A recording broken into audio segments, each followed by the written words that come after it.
Got Jay Walker to bring in on the show. Jay, what's up, my man? Good morning. Good morning from, I wish it was sunny Florida, but it's not. It's cloudy. But hey, we're here. We're going to play basketball tomorrow night. It is what it is, right? That's correct. So, dude, before we jump into a little preview of the Cajuns' first round March Madness game against Tennessee, I got to ask you, how great did that single barrel Four Roses bourbon taste after the Cajuns won the Sun Belt Championship? Yeah, it was pretty good. Yeah. In fact, it was really good. And now we didn't overdo it. Mm-hmm. But it was great. Yeah. All I could say after the game was I'm so happy, and happy for those players, happy for Coach Marlin, and happy for our fan base. It's been a while since we've been there, and so it's been a happy week for me. I'm still happy, and I'm hoping I'm happy late tomorrow night. I hope so too. I was listening to you for the Sun Belt Championship game because I know you had an extended post-game show and you had a lot of the players on with you. And man, they really reiterated what you said when we did an interview on how that team is actually a team. They love each other. They work together. They're all about being a team, and that's what a lot of them were talking about, man. So it's good to see. I mean, I'm not saying that you are lying by any means, but coming directly from their mouths of how much they love each other and how much they play hard for each other, game in and game out. That just said a lot about the team. It's a great group, and I have been so blessed to have been a part of this season. And I've enjoyed this as much as any basketball season I've done in all of the years that I've been doing this. And it's because of the camaraderie of that basketball team. They've just been a joy to be around. So tomorrow night, Thursday night, 8:40 Central Time. That's correct? Mm-hmm. We have Louisiana's Ragin Cajuns, ranked number 13, taking on number 4 Tennessee. And Jay, I don't know what it is, but dude, I have a great feeling about the Cajuns getting a win tomorrow night. Well, I hope it's not gas. I'd hope not either. No, look, can it happen? Of course it can. This is not an easy matchup, though. This is not what I would call a real favorable matchup because a lot of the things the Cajuns do well, Tennessee does well. Cajuns have been a good offensive rebounding team. Tennessee has been a relentless rebounding team. They're probably going to try to guard Jordan Brown one-on-one. And if they're successful in doing that, that could be an issue for the Cajuns. The thing that's the statistic about Tennessee that really gives me pause is they turn over the opposition on about 24% of possessions in a game. And that's basically 1 out of every 4 times you have the basketball, they're going to take it away from you. And at times, turnovers have been a problem for this. So I think taking care of the basketball, valuing possessions, and when we start talking about keys for the Cajuns to win, I think that's number 1 on the list. Mm-hmm. Taking care of the basketball is number 1. Yeah, I think so. When it comes to Tennessee, who do we need to look out for? Who is their standout player or players? Who do we need to watch out for? All right, I don't have the roster in front of me, but they got a guy who can really shoot the 3, and he shoots it from the wing and from the corner. He plays the small forward for him. 72% of the shots that he takes are from 3-point range, and he takes a lot of them, and he makes a lot of them. And also, they got a couple of guys whose names I have to learn how to pronounce between now and tomorrow night, who are really good on the boards. Now, they lost their point guard about 4 games ago. He tore his ACL. That's a big loss for Tennessee, and that's why a lot of people think Tennessee is vulnerable. That guy would have caused a lot of problems on both ends of the court for the Cajuns, but that's the reason why I think a lot of people think the Cajuns have a shot in this one, because the backup is capable, but there's a reason why the backup is the backup and not the starter. Mm-hmm. Correct. Now, I was reading a little bit about the game. It was a preview. I think it was on 247sports.com, and it was more on the side of Tennessee. I was trying to see what some of the other analysts were saying about the Cajuns. And was it in 2021 when Tennessee was ranked number 4, and I think they lost to a number 12 seed? Yeah. I was trying to think what it was, and I'm thinking, okay, well, maybe the Cajuns have a shot here, but I didn't know about their point guard being out. So that is a slight advantage to the Cajuns. I don't know, man. Maybe just being a Cajuns fan, maybe just excited for the game. I just have a good feeling about the game. Look, 13s beat 4s every year. 12s beat 5s every year. All right. So why not us, right? Right. Yeah. I do think it's a tough matchup, but I'm not saying for a minute Cajuns can't win the game, but they got to value possession of the basketball. And look, they're going to have to shoot it well from the perimeter. And Tennessee is, I think, first or second in the nation in 3-point defense. But the Cajuns are going to have to make some shots. If I just finished saying 13s win and 12s win all the time, but you know how they win? They win because their guards just make shot after shot after shot, because most of them can't match up inside. Now, the Cajuns have a guy who maybe can match up inside, but they're still going to have to make perimeter shots. They haven't shot the ball well from 3 down the stretch. They're going to have to do it well tomorrow night. How are the guys feeling? Did you get a chance to be around them? What are they feeling? I'm sure that they're excited and ready to go to work tomorrow night. Well, they, I'll have a better feel for it when I go to practice with them this afternoon. But that we were all on the plane together. Didn't get a chance to really interact with them much. But those guys, I got to tell you, man, they have been the same dudes day in and day out all season.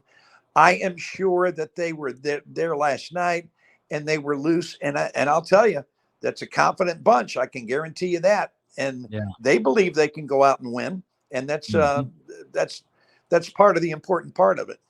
Yeah. I mean, that's where it has to start, just believing that you can go out and get a win. But how great would it be for that to happen? Did you look at the bracket at all? Who do you see maybe coming out in the Final Four, maybe winning the championship this year?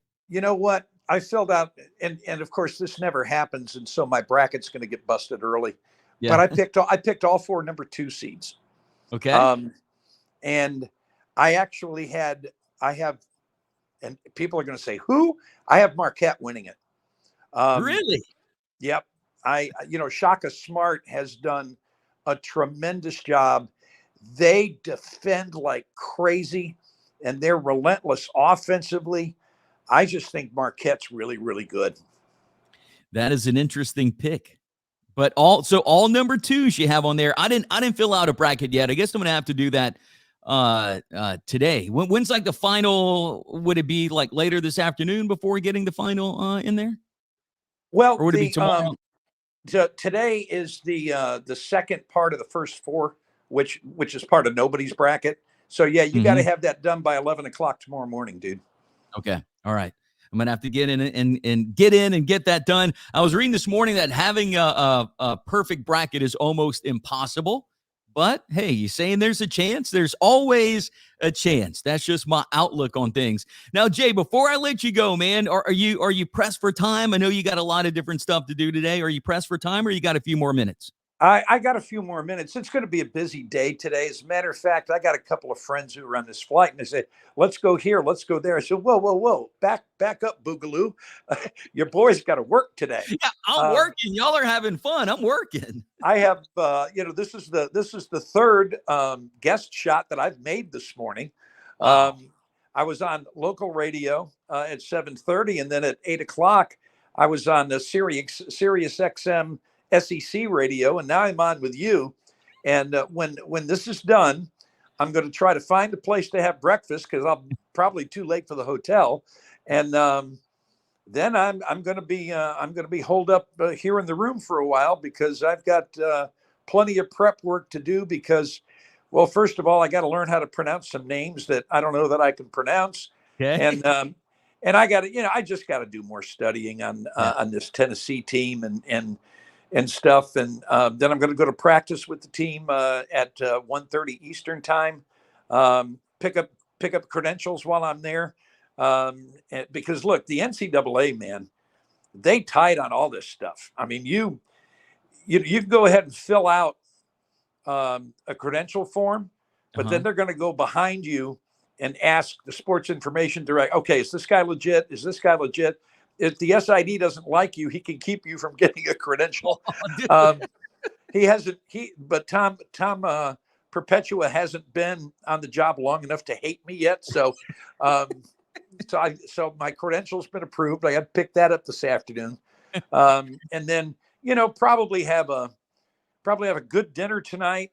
And the tough thing is going to be, I mean, dude, we tip off at 9:40 Eastern time. Yeah. Now, that means I got to get 2 naps in tomorrow. Because I don't think one's going to be enough. No, and man, you may have so much excitement and anxiety tomorrow, you might not even want to take a nap.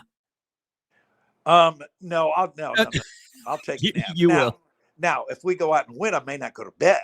Right. Right. But and the next round could be really interesting because if the Cajuns do pull the upset, well, you're matched up with an Oral Roberts team that has won, I don't know, like 20 something in a row, and they're playing Duke, and the Cajuns get the winner of that game if they should win, and so that could be a lot of fun too. Yeah. But then we were talking yesterday, and I said, you go into this thing when you're the Cajuns or a team like them, you say, God, it would be great to come to the NCAA tournament and win a game. And then I realized that the East Regional is being held at Madison Square Garden, so now we got to win 2. Yeah. Well, it would be great to play in Madison Square Garden, right? It would be great to sit courtside in Madison Square Garden, my friend. Dude. I can tell you that. That would be great. But I wanted to ask you a football question. Okay. Derek Carr. What's your take on Derek Carr, real quick? I think Derek Carr is I think he's going to be an upgrade over what they've had the last couple of years. It's been now 52 years since the Saints drafted a quarterback in the first round. And at some point in time, you got to stop getting somebody else's retreads and you got to go get one of your own. Now, I didn't, even after they got the compensation for Sean Payton, look, I'd have been willing to go and take that pick and the number 1 pick next year and maybe another draft pick and a player. I'd have been willing to go to get in that number 1 and number 2 slot. They chose to go this way. I do think Derek Carr is an upgrade, but come on, guys. One of these days you got to go get you a good quarterback that's going to be with you for 15 years. Right. Correct. Yep. We can't just go and get the middle-aged guy, every year. Well, how many times does it really work? The answer is once. Right. Yep. So yeah, that's nothing against Derek Carr. It's just the philosophy that I'm against. Yeah. And Michael Thomas seems excited that it is Derek Carr and they signed him to that 1-year deal, which I thought maybe Michael Thomas was going to be gone. I as a Saints fan, I had got over Michael Thomas. Now I need to, Michael Thomas is going to have to prove to me that he can play and want to play again. I don't know about you. I'm not hating on the guy, but I was like, okay, it's time to move on from him. I don't know how you were feeling about Thomas. I was kind of that way too, especially with the emergence of Olave. I'm not concerned about Michael Thomas re-upping as much as I am the 4 guys they lost on defense yesterday. Yeah. 3 of them are going to NFC South rivals, and I don't like that very much. Yeah. Yep. But man, we it's going to be an interesting offseason and see how the Saints will piece everything together. But Jay, dude, I know you got a busy day, man, and I'm going to say thank you again for giving us some time this morning here on the planet, and tell everybody how they can listen to you and all that stuff for the game tomorrow night. Okay, game will be on 96.5 KPEL FM. There's an app for that.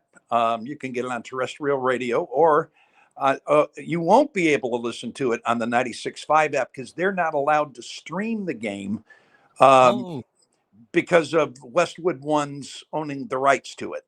So if you're going to listen to it on the stream, you need to have the Varsity Network app. It's free at the App Store, and that's going to have virtually all of the games, at least the ones that have Learfield properties involved.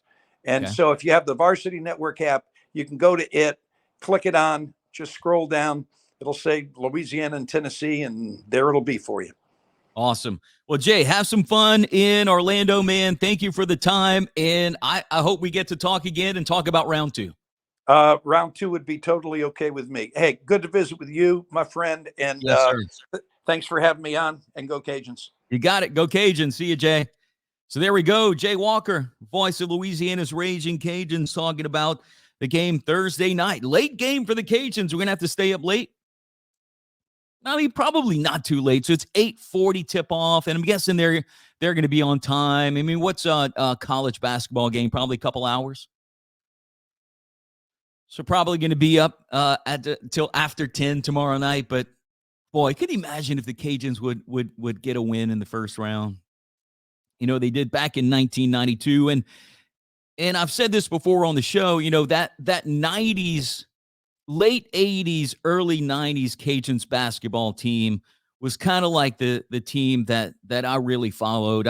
We played a lot of basketball growing up, like, you know, high school age, and you know, we go and watch the Cajuns, and you know, Eric Mouton, Sidney Grider, and you know, big old tall Kevin Brooks, and you know, all those guys from late 80s, early 90s was kind of my time. And I remember when they won the first round game in 1992. But maybe we can do it again against a number 4 Tennessee team. Can a Sun Belt team beat an SEC team? I don't know. We'll see.